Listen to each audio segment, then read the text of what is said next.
Okay, Tim, I think it's right at the top of the hour. So Wow, look at us. we hit the admit all button, none too late. Hey, we're both in New York, and ironically, we're not in the same room. What's the deal with that? I was thinking that too. How did we not pull this one off a little bit earlier in the day? Well, we were going to have a special guest, which we won't go into, but let's just say that there was some coordination that kind of fell through because of flight delays and lack of professional microphones. Which I'm like, hey, what do you mean? What are you talking about? We got professional microphones. Come on. We're doing just fine. The professional microphone side. We'll give that guest grief next time whenever he or she appears in the weekly briefing. So, so I'm actually kind of excited to get into this cool topic today because it's a bit of there's been some doom and gloom for a few weeks, and now we get to start looking at the other side of the coin. Yeah, to me, the thought process of always focusing on the downside of a downturn or whatever people might want to do to verify it's bad or whatever isn't really always the right mindset. To know that there are things that are consistent, always true, no matter what, you have to keep things going. And to have a topic that we could say, hey, let's not ever forget these items is a really great thing to bring up at this moment. Also feels like things are already starting to change again on the upside. So right. If you're just looking down, you'll never see the stars, Well, let's do the official welcome to the weekly briefing. This is the 30-minute chunk of the week where Tim and I pause to gather a group of creative business owners together and sort of answer the question, what's up? It's that time where we're looking at the trends or we're spotting something or we see a hot topic and we say, hey, let's get in together as a group and share. And Tim, this week, you and I decidedly said, even though a lot of owners are, I would say, still talking about, hey, it's a slowdown and what should we do and so forth, that we didn't want to continue to beat that drum of negativity. And we said, well, you know what?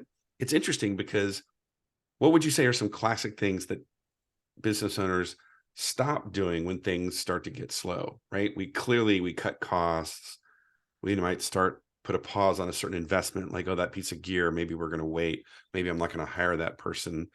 But some of those investments make sense to pause. And I get that.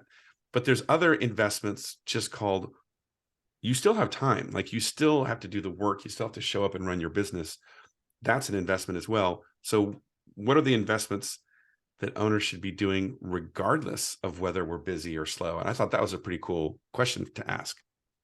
Yeah, I mean, there's a reality, and we talked about this too, there's a reality of managing cash flow. And so you always kind of have to stay viable, right? Keep your expenses less than your revenue. That's a necessity. And in many people's cases, they only do that when times are bad. And when times are good, they forget to do that. But to be proactive in your practice in any way is always a good thing. Managing production costs in a proactive way to anticipate upcoming costs, looking at cash flow to understand upcoming expenses and managing that. So those are the necessity of just day-to-day management. But in the mental side of things, in the planning side of things, we often want to think, woe is me, things are bad, I'm going to go out of business. And we immediately have this moment of managing against the scarcity thought of it'll never come back again. But in good practice and good business practice, we know that it will come back again. We have the ability to have it come back again. And therefore, what are the things we should always maintain and do? Yeah, because that mindset, I don't know, I feel like it can almost lead owners astray when that voice in you starts to haunt you. And maybe it's because we start to make decisions from that, what do we call it? The lizard brain, right? Yeah, right. Which is brain. Yeah. Right. Like when a job gets canceled, this one gets postponed, and you start looking at the cash flow and you start going, holy crap, I need to batten down the hatches. That's what I used to call it. Because my business partner and I, whenever things got slow, we were like, do we need to batten down the hatches? Kind of like we're going to ride out the storm and just kind of wait till everything passes and then we'll make some decisions. And I don't think that was always the right decision. So we generally never did just, quote, batten down the hatches. We would say, well, I think we have something we don't normally have, which is time. And we have time with our team. Maybe we have time to do some other things. Sure, we have to make some tough choices and maybe pull back on some things, but what are we going to do with all this time that we have? And I think the three things that you and I, as we said, if there were three things, I was going to say you should never stop doing, whether you're busy or slow. Let's talk about those three things today. So where do you want to start? I say let's start with relationships, because relationships really is such a core piece of everything you do as a business owner. It doesn't even matter what kind of business you're in. To have a relationship with your customers, your clients, relationships with your team, your current staff, vendors you use, and relationships with upcoming people. Imagine like freelancers or new people that are coming on board. Those relationships are the basis of your entire economy within your business. And it really is the bonds of those relationships that you bank on continuously. So when you're slow or when you're busy, those relationships are important. We practice when we do the production meeting, going through the roll-up, we ask people to answer 3 questions on every project. And one of the 3 questions we ask is, how are we doing in relationship with this client and this project? It's one of the things we want to know we're maintaining while they're a client. But then our sales meeting, we say the same thing. Who are we call it our friends and family, our regular people we have relationships with, and are we maintaining those relationships? It gives us even an indicator of up and down cycles, because you can get some truth from existing people relationships. You may find that there are some people you have relationships that you create some gossip, and that gossip really is like almost your weather report. Hey, what's coming up? What do you know? How do you know what's happening? And you get another kind of a sense of what's happening. So relationships can be very important all across the spectrum. Those bonds, again, are the ones that we bank on a week by week, month by month, year by year basis. Yeah, it's kind of interesting to think about that idea when you're looking at your production report and you're asking on a job by job basis, how's the cash, right? How's the creative? How's the client? And it's like, how's the client relationship? And then that could also extend, of course, to, and how's our relationship with our freelancers and with our team and everyone? And I would say, yeah, those are healthy questions to be asking, whether you're busy or slow, but maybe even more so when you're slow, because sometimes people are just struggling. And it may be just the perfect time for ask that question, like, hey, how are you really doing? How are you dealing with the uncertainty? Like, forget about the job for a minute. Just how are you doing with life right now? Because yeah, relationships are clearly the thing that sustain all of us throughout our careers. And I'll just say, the relationships that you're forging today are the ones that 10 and 20 and 30 years from now are going to mean the world to you. So, I'm just going to say it another way, Tim, like, invest, right? It's not a financial investment. It's an investment of time and energy and attention. So imagine now only reaching out to relationships when it's slow. That person you're talking to feels like you're using them. Oh, interesting. Now that you're slow, now you have time to talk to me. But when you're busy, you turn me down or say no, or you ghost me in the conversation. That's where the up and down cycle is not great when it comes to relationships. There are some relationships that you can put into pattern. For example, I have relationships with people once a year at certain conferences. That's when I see them. That's when I touch base with them. No other maintenance needed. It's an expectation of the relationship. Yep. There are others that I've become friends with. We bond whenever necessary, and I'm in town and we'll go on vacation together, whatever that thing is. But professional relationships can also have a pattern and a need to them as well. And to make yourself available, when this idea of expert travel, make yourself available so you have some time to maintain those relationships. And it can be very simple items, recognizing them on social media, calling them out and giving them credit when the credit is due on something that they've inspired you on, and now you're executing. Or feeding their love tank too, recognizing when they're in need and saying, I'm available. Make sure, hey, if you need me, make sure you call me. I'm here for you. I'll make time available for you. Those are the reality of that bond you want to have. And it's funny to say this, but that can be true with clients as well. Mm-hmm. People that you work with that give you money for your work, They want to bond with you. They want to know that we have a trust relationship and you can be there back and forth. And Joel, I think we have relationships with people today in RevThink that we've knew way before we launched our RevThink careers, knowing that we had these already existing bonds in place. There's a great book I'm going to reference because Jeremy from Polyester turned me on to this, and he's here. So I want to give him a shout out for turning me on to this, Give and Take by Adam Grant. Really interesting to think about this question of what does it mean to be a giver? What does it mean to be a taker? And let's just say this. I think we all have people in our lives that we kind of go, oh yeah, that's that person who only reaches out to me when they want something or when they need something. And I'm thinking of somebody in my mind right now that this person, about once a year does that whole like, hey, let's catch up because he needs something. And he's a taker.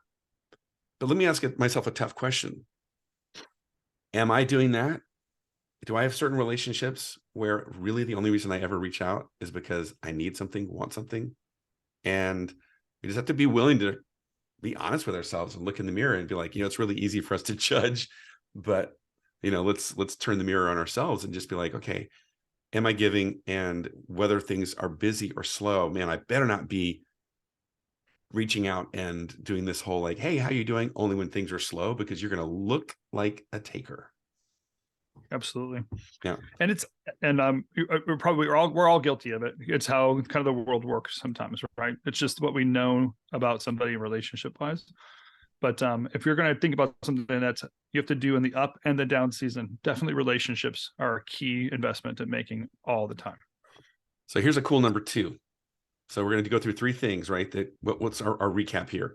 3 things you should never stop doing. This is the resetting the room as we used to do in Clubhouse. Remember that, Tim?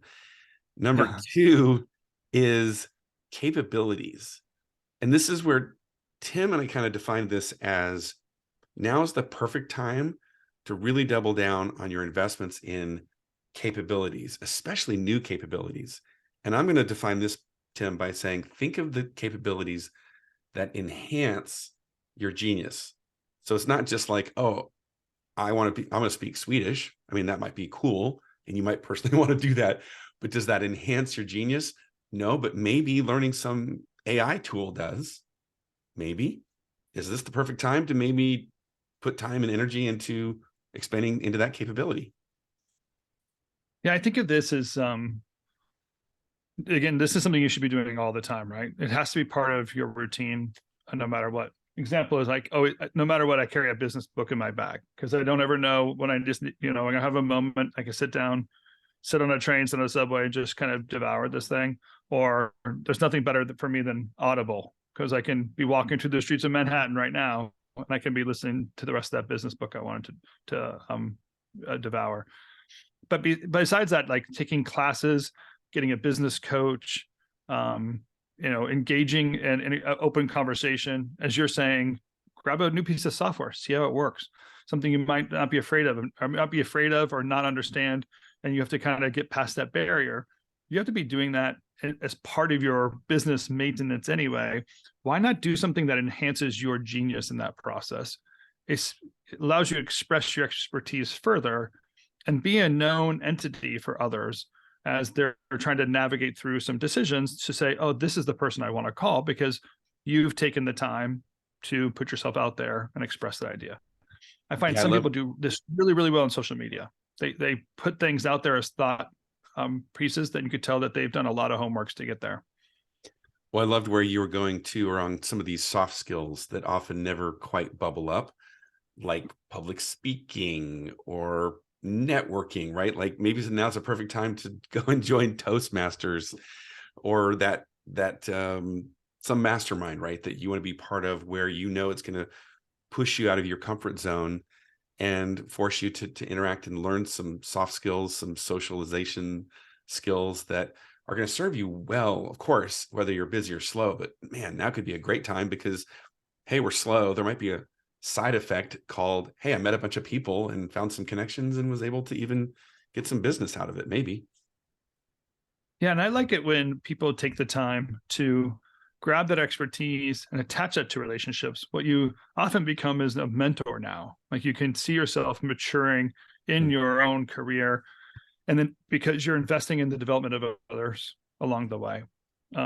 So if you're a business owner, you might recognize there's opportunities to encourage one of your staff members to learn something and grow. And you're coming alongside in them and just investing in them by giving them time, but also by taking the time to follow up with them. How's it going? Tell me what you've learned. I'm not going to take the time to learn AI. You take the time to learn AI, and we're going to have a constant conversation. And I want you to teach me back. All those are really great ways to kind of keep the relationships going, build the team for strength, but also develop your expertise and show that you're an expert.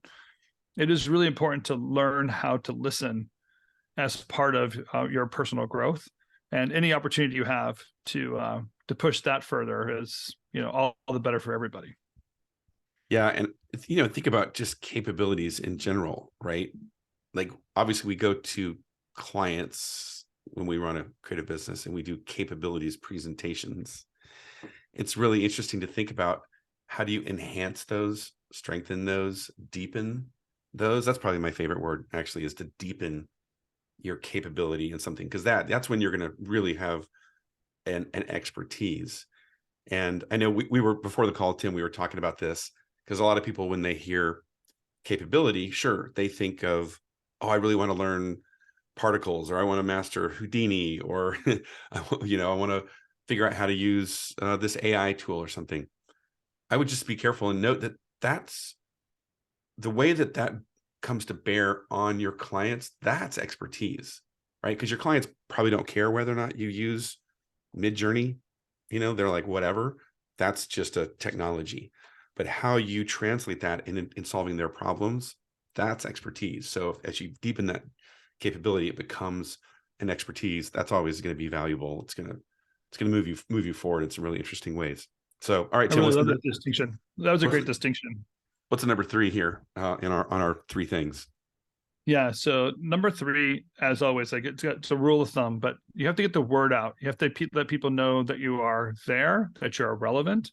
I like to focus on being visible and understanding that you are competitive, that you have a strength in this field. So where does that all fall? Clearly, your marketing / positioning of you and your business.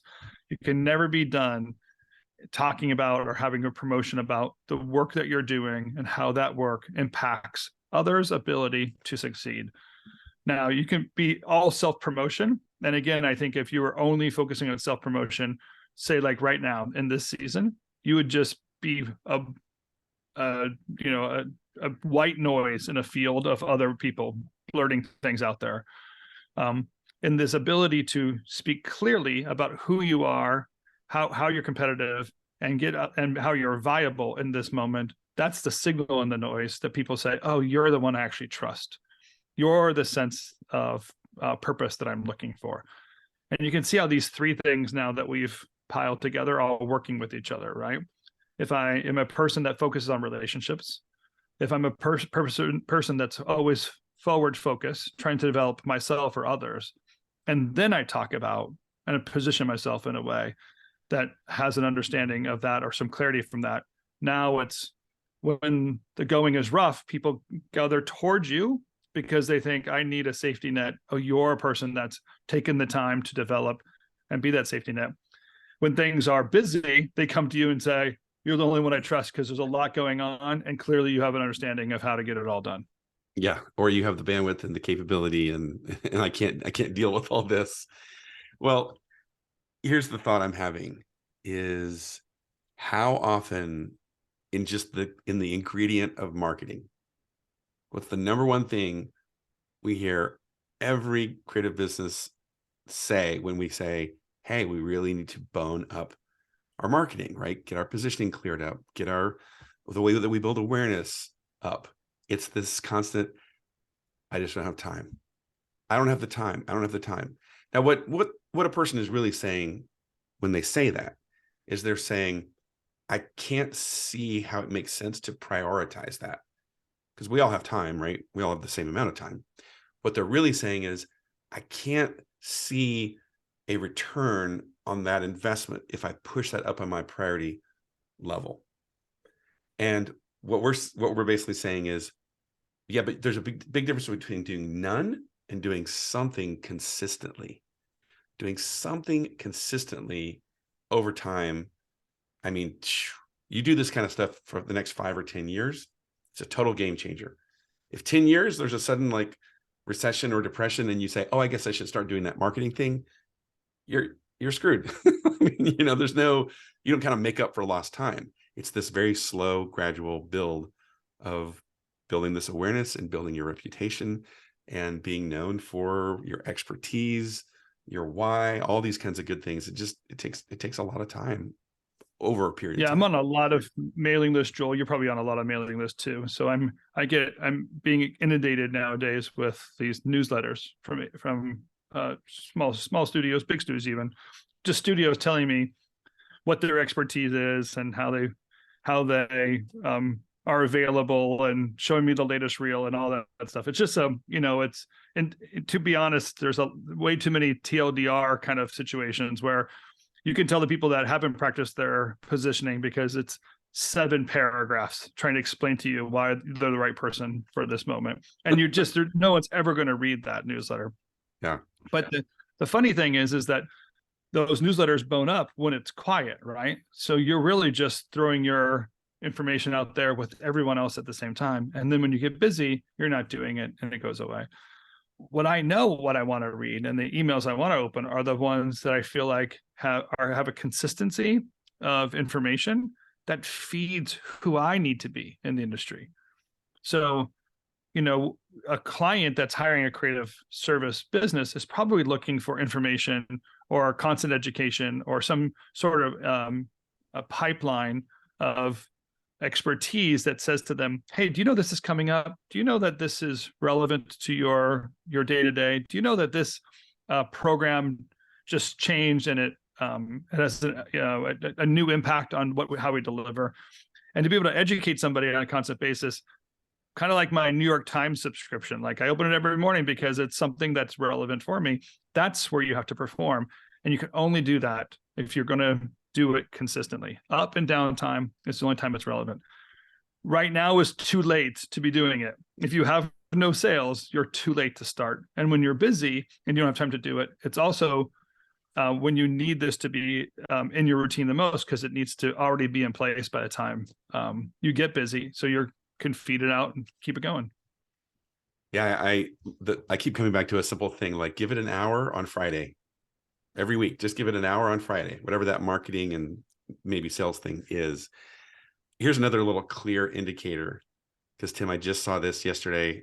I got an email blast from a studio and I could tell, oh, the reason that there's 8 projects in this like godforsaken email because you can tell, oh, this is 8 months worth of work and we never got around to sharing it. So we're going to share it all at once. And it's absolutely the TLDR syndrome, as you explained, where it immediately belies what's really going on. It's like, oh, things are slow. You finally now have the time to talk about the things you've been doing for the past 8 months. So you're just going to overwhelm me with something that's really now less meaningful, less interesting, less significant. If you had just sent me the one thing once a month for the past 8 months, I would probably be listening and now that 8th one, when it comes in, I would be saying, oh yeah, that shop. Oh, how cool. How interesting. I should share this. I can do something with this. One little analogy I have to share. An ad person recently told me, you know how a 30-second commercial, it can only be about one thing. He said, so think of it like if I walked up to you, Tim, and I said, oh, here's a bunch of oranges, and I toss them at you. The odds of you catching any orange go way down, even though I'm throwing 5 or 6 or 7 at you. But if I throw you one, you catch it, no problem. So remember, that's what a good marketing message is. It's like one thing, catch.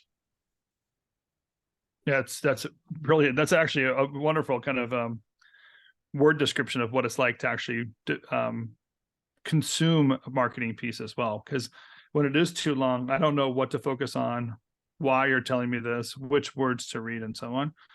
if you ask me, one person that does this so well, I almost read all of his emails, and I've been reading them for years, is Jonathan Stark. Mm-hmm. And some of them are 2-3 sentences, but I'm familiar with them. So the sentence, three sentences make sense. And some of them are 7 paragraphs, but I know it's relevant to what he's telling me because he is always making it as concise and relevant as possible. And I'll never use Jonathan's services. He's not the market that I work in, but I keep his emails around because he motivates me to think critically about being a marketer. And here's what's crazy. People here probably don't know. He sends out an email daily. Daily. He sends an email every day. And what's ironic is you would think, Tim, that you would be saying, oh my God, I can't believe this bozo sends me an email every day. Who has time for an email every day? But you know what? You're saying the opposite. You're saying this is actually highly relevant because sometimes the guy sends a quote, a sentence, sometimes it's a few paragraphs, but it's like he has just done the work of how can I be relevant every single day. And wow, he's the master. So it can be done. Yeah, comic strip. Once a day. He's made his own comic strip just to like have a fake dialogue between 2 creatures. I think it's a snail and 2 snails. I don't know what it is, but it's just so clever. Very, very clever. I mean, if he can be relevant, sending an email once a day, I think you can figure out how your studio or production company can send out a relevant email once a month. I think you can do it. I'm just going to put that out there. I don't know. Absolutely. Okay, so let's recap a bit here, because when we first started off talking about that, we're in this time of, we know we're in a downturn of some shape or size, right? Like we're feeling it. We don't know if it's a recession. We don't know if it's something bigger, whatever. And you and I both kind of agreed.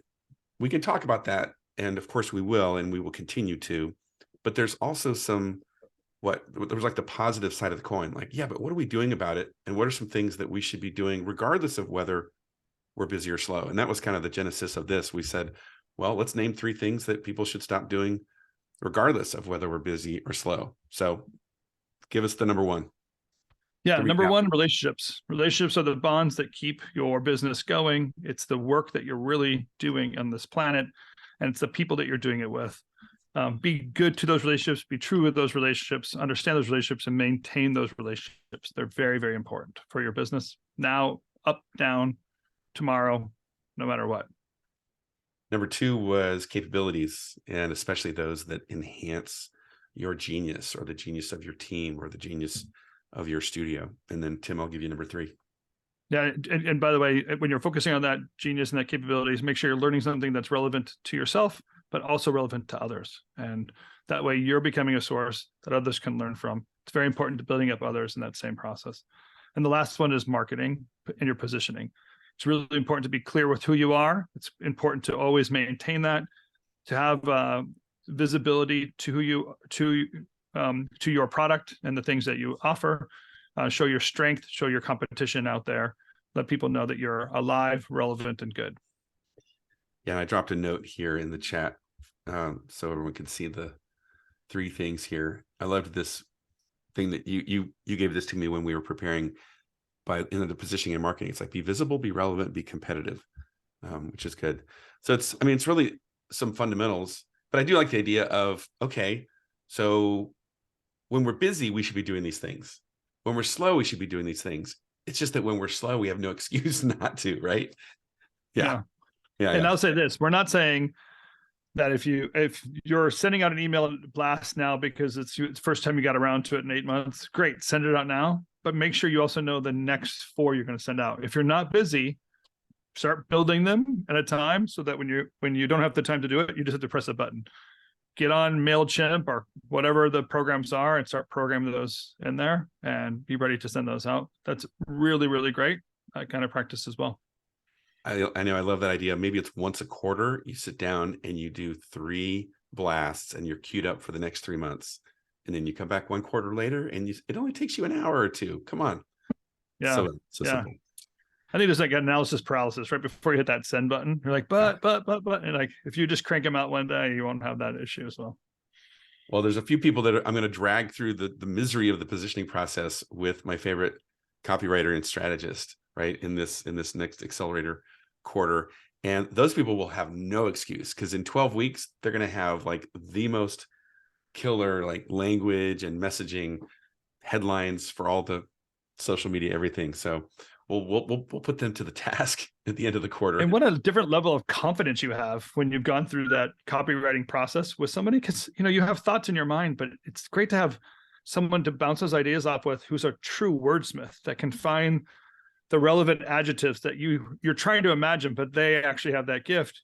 You give them the problem to solve, they solve it with you, and then you have this really confident strength in putting yourself out there. And Joel, there are companies I'm working with today that they're doing just fine. And they're the ones that I feel like their positioning is very strong in this moment. It's really clear who they are. They've gone after these markets for many years. In some cases, it's slightly growing for them. And they're the anomalies, the outliers in this moment. So you can see the difference of confidence in a downturn. It's really great.